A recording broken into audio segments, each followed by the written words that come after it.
welcome back. This is Carissa's garden, and I thought I would just refresh this bed at the front of our house. There's a couple things that the deer got to.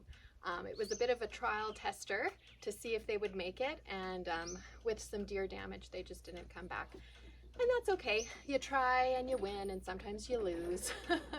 Anyway, so I'm gonna pop out the deer casualties and put in some new ones.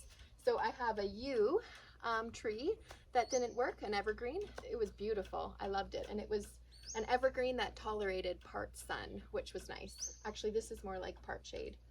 It gets some morning sun, obviously right now, and then the rest of the day is shade. So it's pretty shaded. And yeah, I was excited to put the yew there to give it some nice evergreen interest in the winter. But that's okay, it didn't work. So I have another plan. And then the other two were Azalea and Rhododendron. So I think it was a combination of the deer eating them in the winter when they got desperate, because typically they leave those two plants alone. And then just the damage in the cold, right? So the deer ate them in the winter, and then it was more susceptible to the cold damage. So I think just the combination of that made it just a little bit more vulnerable. But anyway, that's okay. I have another plan.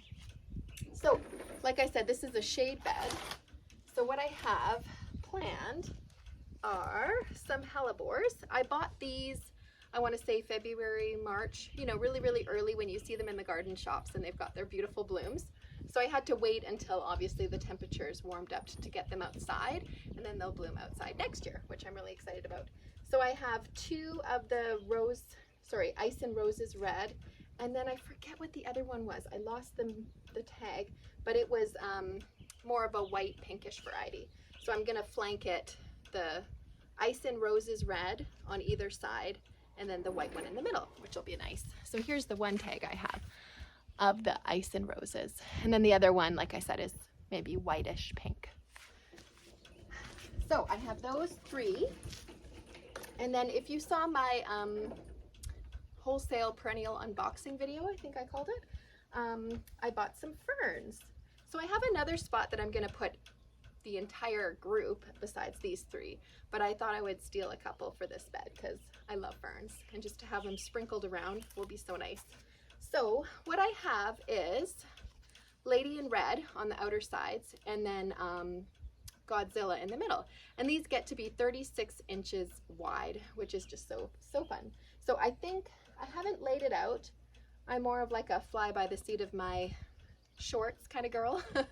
So we're gonna see. I'm definitely gonna put the Hellebores to replace the three I lost last winter. And then if I have room for these, because like I said, they get to be 36 inches wide, I'll plug these in. They're more of a backup plan.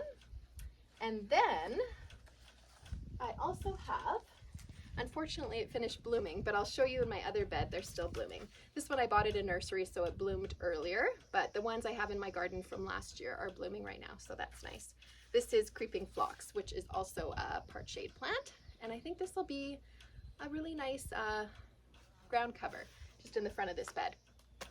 All right, and then I also have some sphagnum peat moss in that bucket, which will be for the ferns, just to amend the soil so that they're very, very happy in their new home.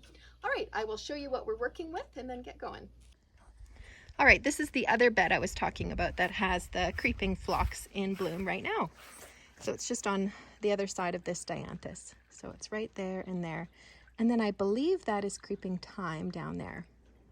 But this bed is getting a little out of control. I let the hardy geranium kind of keep going because it can be a bit of a thug in the garden.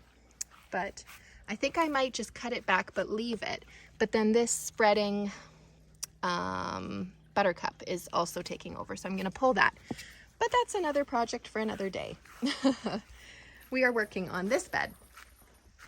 All right, so what I have to work with is Pulmonaria, which I love. This was a new to me plant last year. I hadn't heard of it before, and it's just a new favorite. That was the Rhododendron that didn't make it.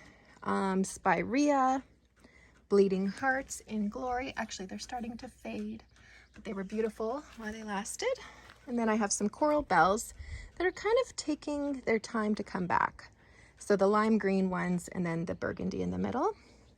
And then this sedum, this one I over pruned.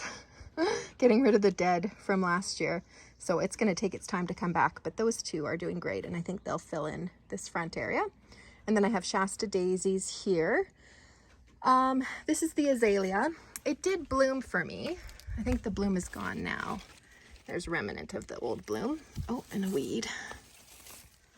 Anyway, so some of it is alive, but I think it's just not worth keeping. It's just looking too sad. Okay, and then another spirea, and then that is the yew tree. Unfortunately, that didn't make it either. And then another bleeding heart. Ooh, these blooms are looking a little bit more fresh. So pretty.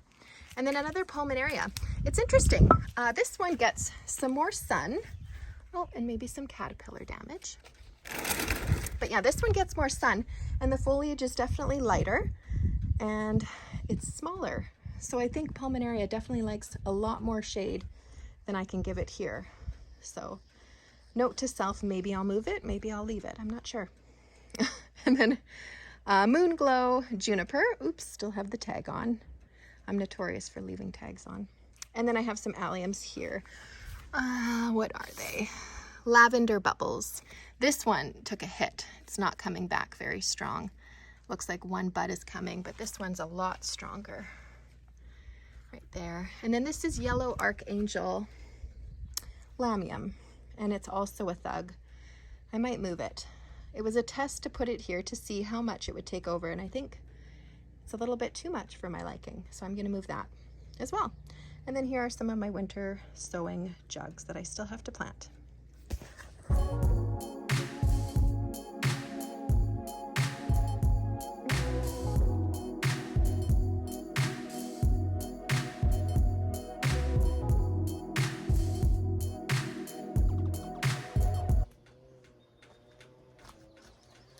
Okay, change of plans. The hellebores only get to be about 17 or 18 inches wide, and the ferns get to be almost twice that, 36 inches. So I think they will fill in these corners a lot better, so I'm going to do that instead. So we'll put some sphagnum in and put these in.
Okay, here we are.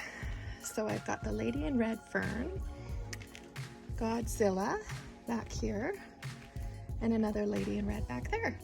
And then I did the hellebores, 1, 2, 3 here. They're looking a little sad, but they'll come back. They were awfully root bound, but that's okay. And then I put the creeping phlox here. Unfortunately, I only have the one. I wanted to do symmetry in this bed, but I didn't buy more than one. Note to self, always buy more than one.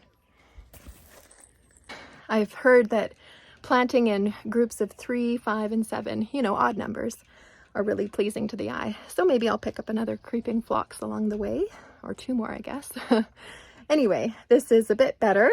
I think it'll take some time for the ferns to fill in and dominate their little corners of the bed. But yeah, I'm pretty happy with how it went. So anyway, thanks for stopping by, and I'll see you next time. Bye.